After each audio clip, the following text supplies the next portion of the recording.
નમસ્કાર દર્શક મિત્રો, ખબરશે.com પરથી હું દર્શી નાયક આપ સૌનું સ્વાગત કરું છું. દર્શક મિત્રો, હાલના સમયમાં દરેક વસ્તુઓમાં નકલી પદાર્થો આપણે જોઈ રહ્યા છે, ભેળસેળયુક્તવાળો પદાર્થો જોઈ રહ્યા છે. હવે આમાં શું થાય કે આપણે ખરીદી લઈને આવીએ અને આપણે જો એને ખોરાક તરીકે સેવન લાંબો સમય કરીએ તો એની હાનિકારક અસર આપણા શરીર પર દેખાઈ આવે છે. પરંતુ હવે આપણે એમાં સમજવું પડશે કે આપણે જે ખોરાક ખાઈ રહ્યા છે એમાં ભેળસેળ તો નથી. તો આપણે આજે વાત કરીશું સફરજનની. મિત્રો, સફરજનને લાંબા સમય સુધી તાજા રાખવા માટે અને એનો ભેજ ગુમાવવા અટકાવવા માટે ઘણા બધા વેપારીઓ ચાલાકીભર્યું વર્તન કરે છે. ઘણા બધા વેપારીઓ લાંબા સમય સુધી સફરજનને સારું રાખવા માટે તેના ઉપર વેક્સનું પડ ચઢાવે છે. હવે સફરજન ઉપર વેક્સનું પડ ચઢે એટલે આપણને સફરજન જોવામાં ખૂબ આકર્ષક લાગે છે.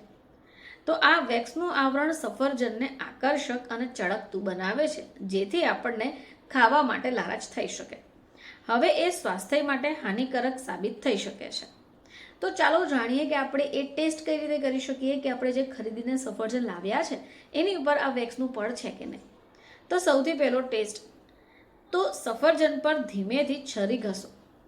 જો છરી ઉપર કોઈ સફેદ પડ કે પછી પાવડર જમા થઈ ગયો છે તો સમજી જાઓ કે તમે જે ખરીદીને સફરજન લાવેલા છો એની પર વેક્સની નિશાની છે. ટેસ્ટ નંબર 2, તો સફરજનને હૂંફાળા પાણીમાં નાખો. જો વેક્સનું પડ ઓગળવા લાગે અથવા પાણીની સપાટી પર તરતું દેખાવાનું શરૂ થઈ જાય તો સમજી જાઓ કે એ વેક્સ છે. એ સિવાય એક વાસણ લો, એમાં હૂંફાળું પાણી લઈ લો અને એમાં બેકિંગ સોડા એડ કરો. સફરજનને આ પાણીમાં થોડીવાર પલાળી રાખો અને પછી કપડાથી લૂછી કાઢો. ઉપાય નંબર 2, હવે સરકો પણ વેક્સ અને જંતુનાશકો દૂર કરવા માટે ખૂબ અસરકારક છે. વિનેગરમાં રહેલું એસિડ વેક્સના પડને ખરાબ બેક્ટેરિયાને પણ કુદરતી રીતે દૂર કરી દેશે. ચલો વાત કરીએ ઉપાય 3ની. હવે માની લો કે આપણે જે સફરજન ખરીદીને લઈ આવ્યા છે અને આપણને એવું છે કે એની ઉપર વેક્સનું પડ જામી ગયું છે, તો હવે એને દૂર કઈ રીતે કરી શકાય?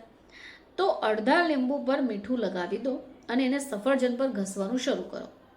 તમે આ પ્રક્રિયા કરશો એટલે સફરજન પરથી જે પડ છે એ દૂર થશે. લીંબુનું એસિડ વેક્સને ઓગાળે છે અને મીઠાના કણ તેને ઉખાડી નાખે છે.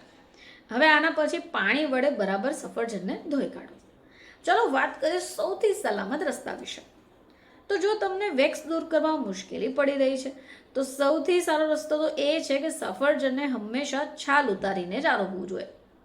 તો દર્શક મિત્રો, આટલી સરળતાથી તમે ખરીદેલા સફરજનને વગર મુશ્કેલીએ તમે આરોગી શકો છો. ફરીથી આપ સમક્ષ હાજર થઈશું. ત્યાં સુધી જોતા રહેજો ખબરશે.com.